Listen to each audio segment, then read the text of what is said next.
Hey guys, it's from experience. Today I want to talk about letting a good one go.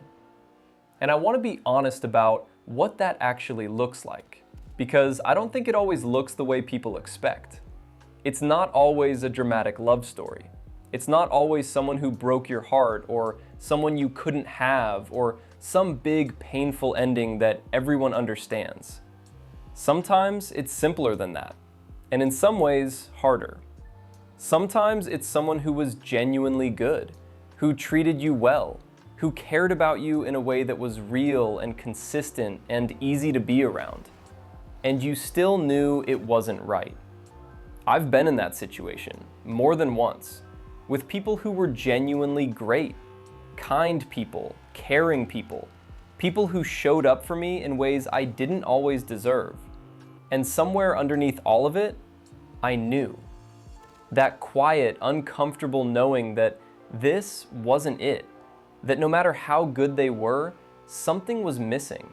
Something wasn't connecting the way it needed to. And instead of being honest about that, I fought the feeling. Told myself it would change, that I just needed more time, that maybe I was overthinking it, that this was just what real relationships felt like once the initial feeling wore off. But that wasn't it.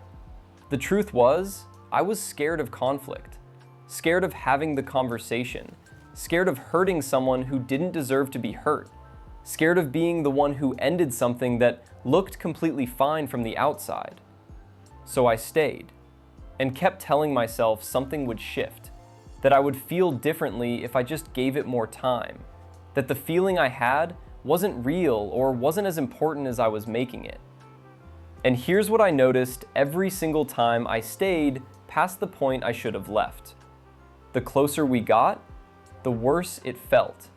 Not because anything changed about them. They were still the same person, still good, still genuinely trying, still showing up the same way they always had. But because the gap between what I was showing them and what I actually felt inside kept getting wider. And that gap does something to you over time. It makes you pull back in ways you can't really explain, become less present, less engaged, less of the person they thought they were getting when this all started. And they can feel it, even when they don't say anything, even when everything on the surface still looks okay, even when you're both still going through the motions like nothing has shifted. They can feel that something is off.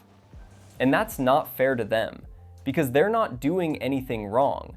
They're just caring about someone who already knows they're going to leave, but hasn't said it yet. And I think that space between knowing and actually doing something about it is the hardest part to sit with, honestly. Because staying out of fear of conflict isn't kindness. It feels like kindness in the moment, like you're protecting them from pain by not saying what you already know. But what you're doing is borrowing time at their expense. Letting them invest more in something you already know isn't going where they think it is. And they deserve better than that. Everyone does. What I've taken from being in those situations is that knowing something isn't right is only half of it.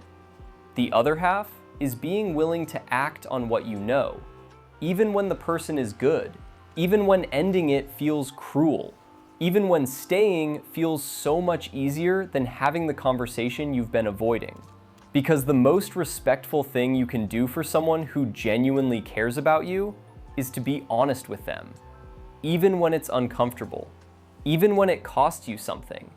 Even when you genuinely wish you felt differently and you've tried everything to make yourself feel differently and it just hasn't worked.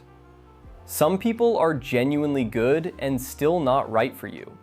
And the most mature version of yourself is the one who can tell the difference and actually do something about it before it goes on longer than it should.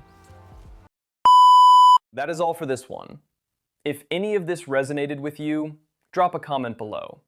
Subscribe for more from experience. Catch you in the next one.